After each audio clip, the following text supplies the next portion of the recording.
EV manufacturing को मजबूती देने के लिए ये जरूरी था भारत बैटरीज का भी निर्माण करे। इसी विजन को लेकर 2017 में हमने यहां टीडीएसजी बैटरी प्लांट की नींव रखी थी। टीडीएसजी की ही नई पहल पर इस फैक्ट्री में 3 जापानी कंपनियां मिलकर भारत में पहली बार सेल मैन्युफैक्चर करेगी। भारत में बैटरी सेल के इलेक्ट्रोड भी लोकल लेवल पर तैयार होंगे। ये लोकलाइजेशन भारत की आत्मनिर्भरता को नई शक्ति देगा। इससे हाइब्रिड इलेक्ट्रिक व्हीकल्स के कारोबार में और तेज गति आएगी। मैं आपको इस ऐतिहासिक शुरुआत के लिए अपनी अनेक अनेक शुभकामनाएं देता हूं। साथियों, कुछ साल पहले उस समय तक ईवी को केवल एक नए ऑल्टरनेट के तौर पर देखा जाता था, लेकिन मेरा मानना रहा है ईवी कई समस्याओं का ठोस समाधान है। इसलिए पिछले साल मैंने अपनी सिंगापुर विजिट के दौरान कहा था, हम अपनी पुरानी गाड़ियों को, पुरानी एम्बुलेंसेस को हाइब्रिड ईवी में बदल सकते हैं। मारुति सुजुकी ने इस चुनौती को स्वीकार किया और केवल 6 महीने में एक वर्किंग प्रोटोटाइप तैयार कर दिया। अभी मैंने वो हाइब्रिड एम्बुलेंस का प्रोटोटाइप देखा भी है। ये hybrid ambulance PM E drive scheme में पूरी तरह फिट बैठती है। लगभग 11,000 करोड़ रुपए की इस योजना में ई एम्बुलेंस के लिए भी बजट निर्धारित किया गया है। हाइब्रिड ईवी से पॉल्यूशन भी घटेगा और पुराने व्हीकल्स को ट्रांसफॉर्म करने का विकल्प भी मिलेगा। साथियों, क्लीन एनर्जी और क्लीन मोबिलिटी ये हमारा फ्यूचर है। ऐसे ही प्रयासों से भारत तेजी के साथ क्लीन एनर्जी और क्लीन मोबिलिटी का एक रिलायबल सेंटर बनेगा। साथियों, आज जब दुनिया सप्लाई चेन डिसरप्शन से जूझ रही है, ऐसे समय में लगता है कि भारत ने पिछले दशक में जो नीतियां बनाई वो देश के कितने काम आ रही है। 2014 में जब मुझे देश ने सेवा का अवसर दिया, उसके बाद से ही हमने इसकी तैयारी शुरू कर दी थी। हमने मेक इन इंडिया अभियान शुरू किया। ग्लोबल और डोमेस्टिक मैन्युफैक्चरर्स दोनों के लिए देश में अनुकूल वातावरण बनाया। भारत में मैन्युफैक्चरिंग एफिशिएंट और ग्लोबली कॉम्पिटिटिव हो, इसके लिए हम इंडस्ट्रियल कॉरिडोर्स बना रहे हैं। हम प्लग एंड प्ले इंफ्रास्ट्रक्चर बना रहे हैं, लॉजिस्टिक पार्क्स बना रहे हैं। भारत कई सेक्टर्स में मैन्युफैक्चरर्स को प्रोडक्शन लिंक इंसेंटिव का बेनिफिट भी दे रहा है। साथियों, हमने कई बड़े रिफॉर्म्स के जरिए इन्वेस्टर्स की पुरानी कठिनाइयों को भी दूर किया। इससे इन्वेस्टर्स के लिए इंडियन मैन्युफैक्चरिंग में इन्वेस्ट करना आसान हुआ है। इसके परिणाम हमारे सामने हैं। इसी दशक में इलेक्ट्रॉनिक्स प्रोडक्शन लगभग 500% बढ़ा है।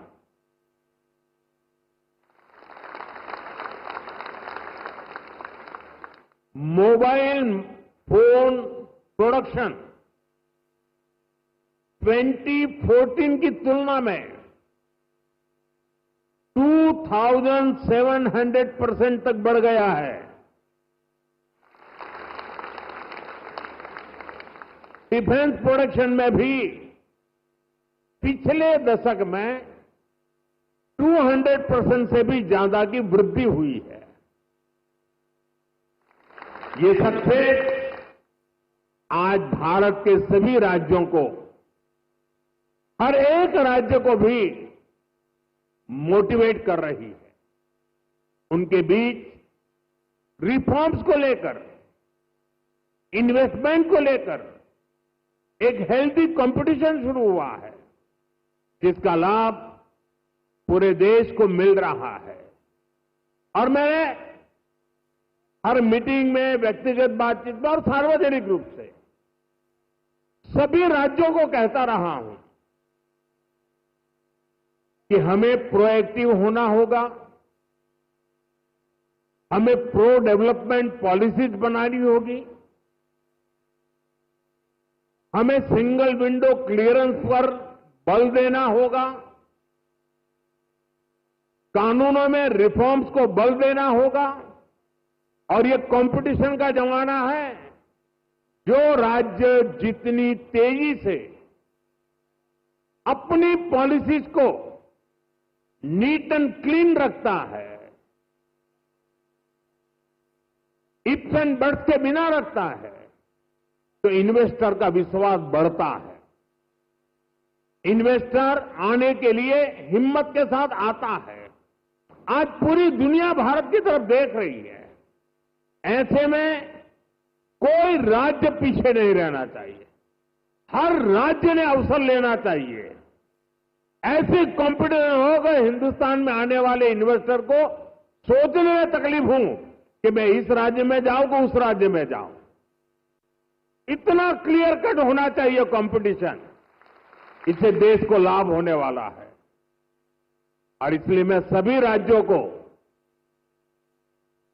निमंत्रण देता हूं कि आइए, रिफॉर्म की स्पर्धा करें, गुड गवर्नेंस की स्पर्धा करें, प्रो डेवलपमेंट पॉलिसी की स्पर्धा करें और हम 2047 विकसित भारत बनाने के लक्ष्य को तेज गति से पार करने में अपनी भागीदारी सुनिश्चित करें। फ्रेंड्स, भारत यहीं पर रुकने वाला नहीं है। जिन सेक्टर्स में हमने बेहतर परफॉर्म किया है, हमें उनमें और बेहतर करना है। इसके लिए हम मिशन मैन्युफैक्चरिंग पर जोर दे रहे हैं। आने वाले समय में हमारा फोकस फ्यूचरिस्टिक इंडस्ट्री पर होगा। सेमीकंडक्टर सेक्टर में भारत टेक ऑफ कर रहा है। देश में इसके 6 प्लांट्स तैयार होने वाले हैं। हमें सेमीकंडक्टर मैन्युफैक्चरिंग और आगे लेकर जाना है। साथियों, भारत सरकार ऑटो इंडस्ट्री के लिए रेयर अर्थ मैग्नेट की शॉर्टेज से जुड़ी कठिनाइयों के प्रति भी सजग है। इस दिशा में देश के सामर्थ्य को बढ़ाने के लिए हमने नेशनल क्रिटिकल मिनरल मिशन भी लॉन्च किया है। इसके तहत देश में अलग अलग जगहों पर 1200 से अधिक खोजी अभियान चलाए जाएंगे, क्रिटिकल मिनरल्स को तलाशा जाएगा। साथियों, अगले सप्ताह ही मैं जापान जा रहा हूं। भारत और जापान का रिश्ता केवल डिप्लोमेटिक रिलेशन से कहीं ऊपर सांस्कृतिक और भरोसे का रिश्ता है। हम एक दूसरे की प्रगति में अपनी प्रगति देखते हैं। मारुति सुजुकी के साथ हमने जो जर्नी शुरू की थी, वो अब बुलेट ट्रेन की स्पीड तक पहुंच चुकी है। भारत जापान पार्टनरशिप की औद्योगिक संभावनाओं को साकार करने की बड़ी पहल यहीं गुजरात से हुई थी।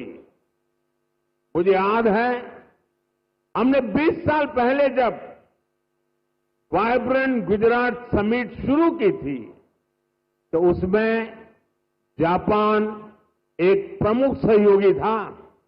आप विचार कीजिए, एक डेवलपिंग कंट्रीज का एक छोटा सा स्टेट, उसका इन्वेस्टमेंट समिट, और जापान जैसा डेवलप कंट्री उसका पार्टनर हो, ये दिखाता है कि भारत और जापान की नींव कितनी मजबूत है। और मैं आज जब ये वाइब्रेंट गुजरात की यात्रा की याद कर रहा हूं, तब मेरे मित्र यहां बैठे हैं, वो पहले भारत में एम्बेसडर हुआ करते थे 2003 में। आज वो भी यहां मौजूद है। अब वो रिटायर्ड हो गए हैं, लेकिन उनका भारत प्रेम, गुजरात प्रेम वैसा का वैसा है। मैं उनका भी स्वागत करता हूं।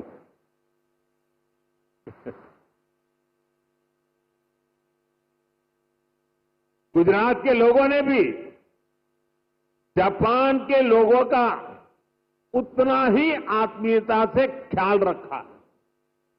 हमने इंडस्ट्री से जुड़े रूल्स एंड रेगुलेशंस जापानी भाषा में प्रिंट करवा कर दिए।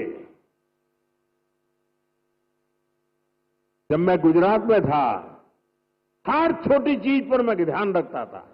इवन मेरा जो विजिटिंग कार्ड होता था ना, वो भी मैं जापानी में बनाता था।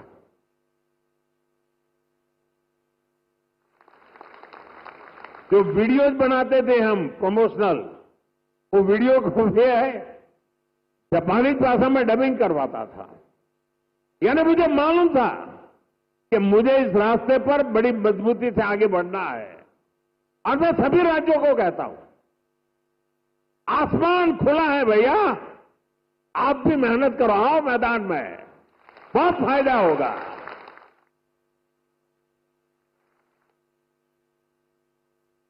मुझे याद है शुरू में जब जापान के हमारे साथी आते थे, तो मैं नया नया उनकी निकटता मेरी बढ़ती चली जा रही थी, तो उनकी हर चीज को मैं समझ पाता था।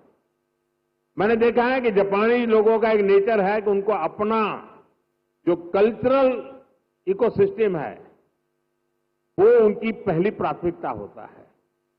उसमें जापानी फूड चाहिए। ये जैसे गुजरात के लोग हैं ना, उनका भी ऐसा ही है। वे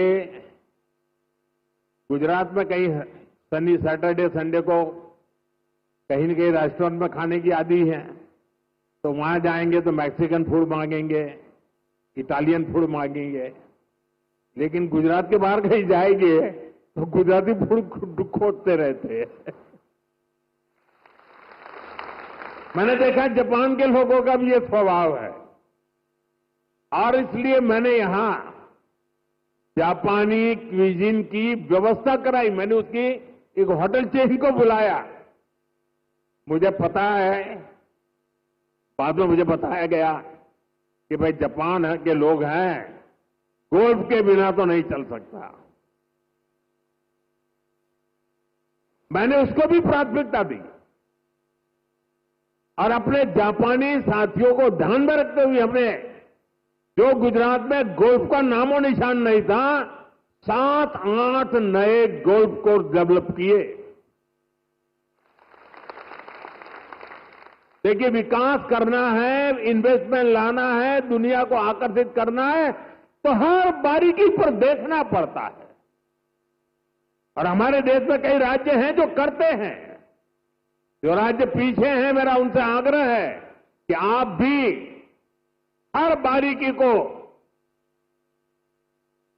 अवसर समझिए और विकास की नई दिशा पकड़िए।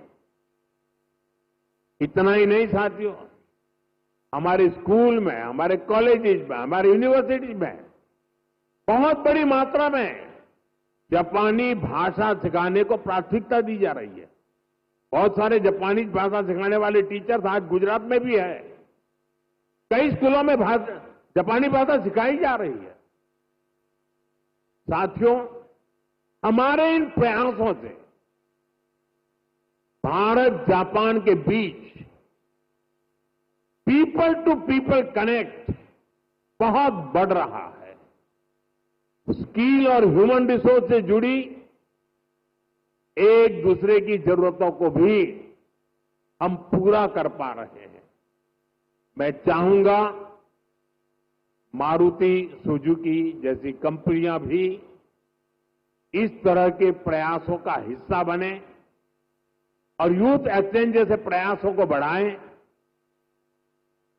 साथियों, हमें इसी तरह आने वाले समय में सभी अहम क्षेत्रों में आगे बढ़ना है।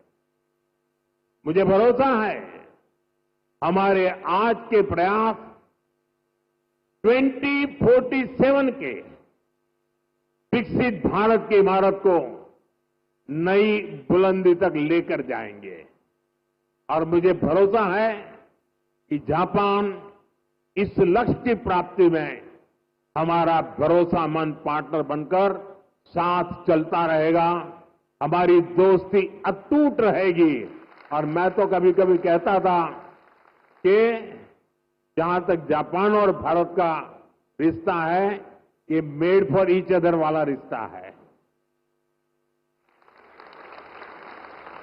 मैं आज विशेष रूप से मारुति को बहुत बहुत शुभकामनाएं देता हूं। और अभी तो ये टीन एज की शुरुआत है। आपको पंख फैलाने हैं, नए सपने बुनने हैं। आपके संकल्पों के लिए, उसकी पूर्ति के लिए हम पूरी शक्ति से आपके साथ हैं। इसी विश्वास के साथ आत्मनिर्भर भारत के अभियान को हम सब आगे बढ़ाएं, वोकल फॉर लोकल बने, स्वदेशी ये हमारा जीवन मंत्र बनना चाहिए दोस्तों। गर्व से स्वदेशी की तरफ चल पड़ो। और यहां जापान के द्वारा जो चीजें बन रही है ना, ये भी स्वदेशी है। मेरी स्वदेशी की व्याख्या बहुत सिंपल है। पैसा किसका लगता है उससे मुझे कोई लेना देना नहीं है। वो डॉलर है, पाउंड है, वो करेंसी काली है, गोरी है, मुझे कोई लेना देना नहीं। लेकिन जो प्रोडक्शन है उसमें पसीना मेरे देशवासियों का होगा।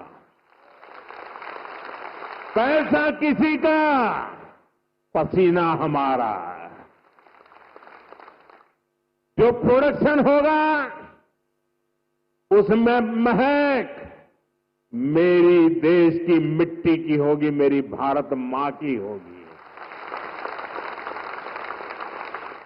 इस भाव के साथ आप मेरे साथ चलिए दोस्तों। हम ऐसा हिंदुस्तान बनाएंगे, आपकी आने वाली अनेक पीढ़ियां आपके इस त्याग का गर्व करेगी, आपके इस योगदान का गर्व करेगी।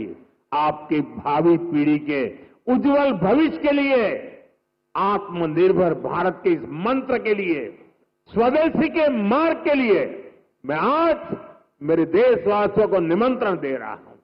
मैं आपको निमंत्रण दे रहा हूं।